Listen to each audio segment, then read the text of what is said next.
Global and national development trends and direction in the 21st century. Change is the only constant thing in this world. But the change we desire and the society demands from us is continuous progress. So rather than degrading, we must develop. Thus, we are up to learn about the global and national development trends and direction in the 21st century.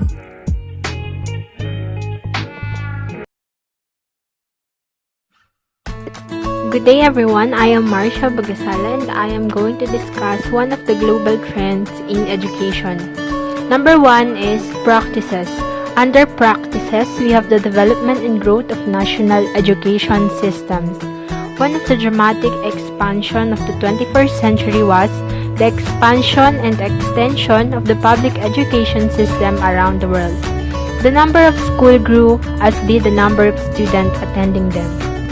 The next one is the classroom discussion.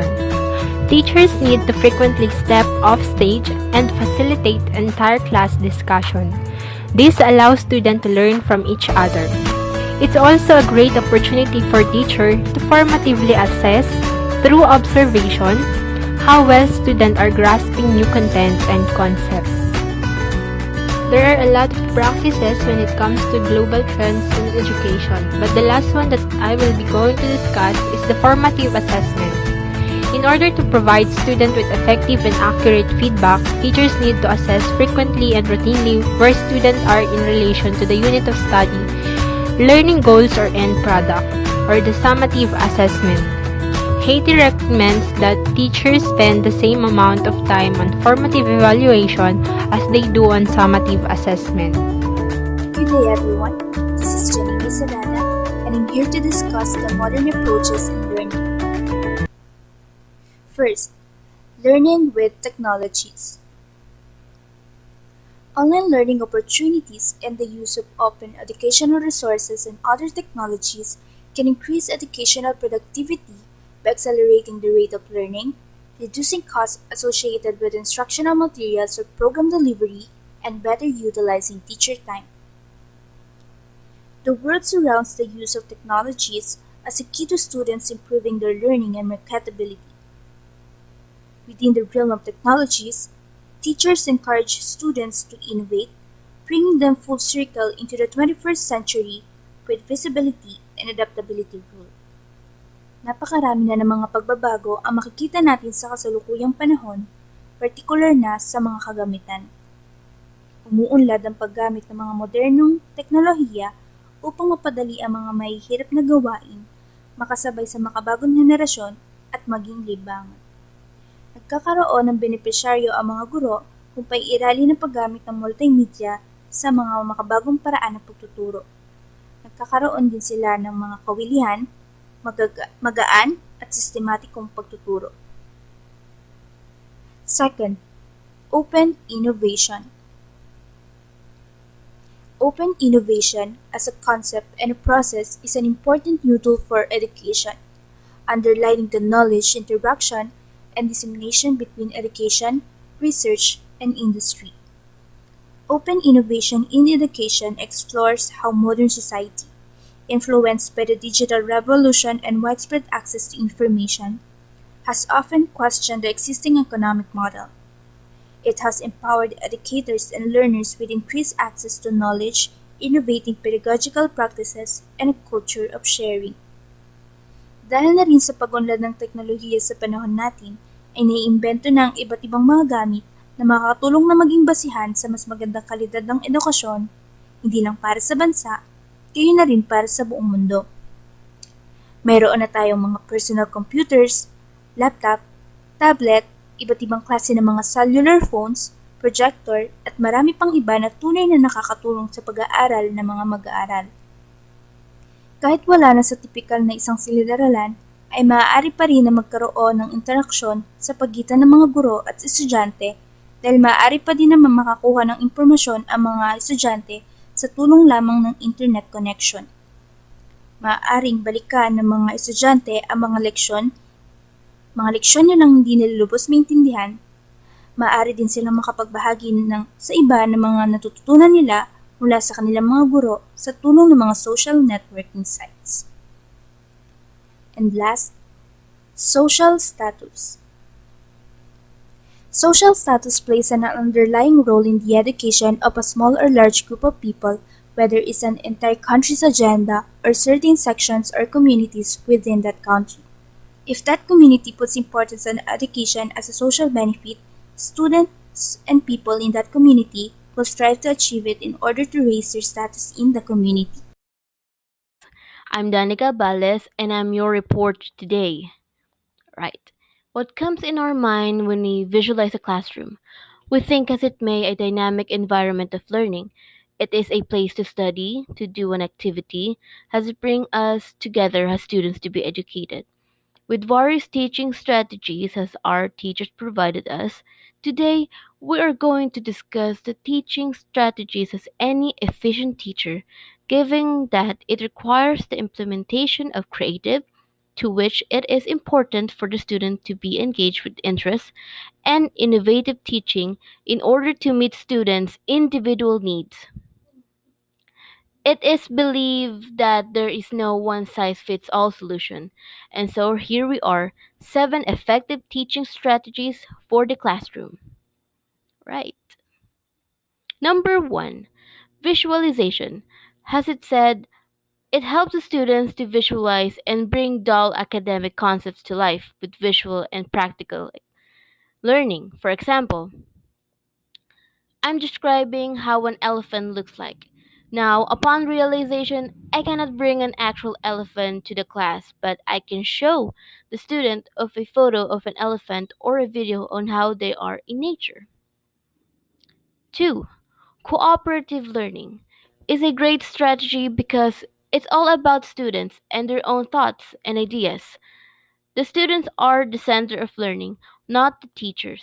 As educators, we have a responsibility to most careers require people to work with other in groups. Cooperative learning is a 21st century life skill.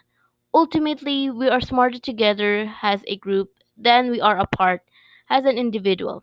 For example, you are given a partner to work with on an activity. Together, you can both share some ideas and see different views of each other perspective. 3. Inquiry based instruction. Pose thought provoking questions which inspire your students to think for themselves and become more independent learners. Encouraging students to ask questions and investigate their own ideas helps improve their problem solving skills as we as well as gain a deeper understanding of academic concepts. The key, the key idea is this. If you want students to own learning, if you want them to remain curious, if you want classrooms to be bastions of curiosity and wonder, then we need inquiry based instruction so that they learn how to ask great questions, find the answers, and share the results with their peers. Next, differentiation. Differentiate your teaching by allocating tasks based on students' abilities to ensure no one gets left behind. Of course, when a teacher plans a lesson that adjusts either the content being discussed, the process used to learn, or the product expected from students to ensure that learners at different starting points can receive the instruction they need to grow and succeed. Next, technology in the classroom. Incorporating technology into your teaching is a great way to actively engage your students, especially as digital media surrounds young people in the 21st century. This is highly appropriate that we are now experiencing today as we use technologies to our conveniences in learning. For example, we would use a PowerPoint presentation to present a lesson instead of a lesson written in manila paper. We can also use this technology to search information instead of reading a book, and a whole lot more than we realize as we are now in the situation of a flexible learning. Per se, a class using an app for us to be present on a class in a video call. 3. Behavioral management. Implementing an effective behavior management strategy is crucial to gain your student respect and ensure students have an equal chance of reaching their full potential. Noisy, disruptive classroom do not encourage a productive learning environment. Therefore, developing an atmosphere of mutual respect through a combination of discipline and reward can be beneficial for both you and your students. For example, golden time can also work for students of all age with a choice of various activities such as games or no homework in reward for the hard work. Next, professional development is any type of continuing education effort for educators. It's one way teachers can improve their skills and in turn boost students' outcomes. Learning can take place in formal or informal setting. Formal settings include conferences, courses, seminar, retreats, and workshops. Informal opportunities for teacher professional development include independent research or investigation, peer learning initiative, or even just chatting with a colleague in the staff room. But why is it important? It's important because it affects student learning, it encourages the success of new teachers, and it promotes a growth mindset. And in conclusion, being an effective teacher is a challenge because every student is unique. However, by using a combination of teaching strategies, you can address students' varying learning styles and academic capabilities, as well as make your classroom a dynamic and motivational environment for students. Thank you. Let's proceed to number 4, the methods or forms of assessment. So there are 3 forms of assessment. First is the assessment for learning. Teachers use this assessment as a research tool to figure out what their students already know about the topic and what they already are able to do. Also, these are used to boost the students' motivation and commitment for learning as they are being engaged and being able to contribute their ideas in the class. And in this 21st century education, example tools for these assessments are formative assessments, e-portfolios, observation checklists, concept maps, and rubrics. Next is the assessment as learning. This focuses on students and emphasizes assessment as a process of metacognition, which allows them to express their own strategy and ability in adapting and transferring their learning into different contexts. So they are being able to construct their own ideas and interact it with new ideas from their classmates. In 21st century education, an example of this is student-teacher conference, which allows the collaboration of ideas between students and the teacher. And they together reflect their own learning and make adaptations or adjustments to their thinking, which results to a more leveled up perception about the topic. Next is the assessment of learning. This is a strategy used to corroborate what the students have learned and see whether or not they have met curriculum outcomes or the goals of their individualized program. This also helps teachers to confirm if the students are coping up or make decisions about the placement of the student. For example, whether the student is passed or failed. Examples of 21st century assessment of learning tools are e-portfolios with their best pieces of work, open-ended response questions, and problem-based reports. And we also have this traditional assessment, which is teacher-focused rather than being student-centered.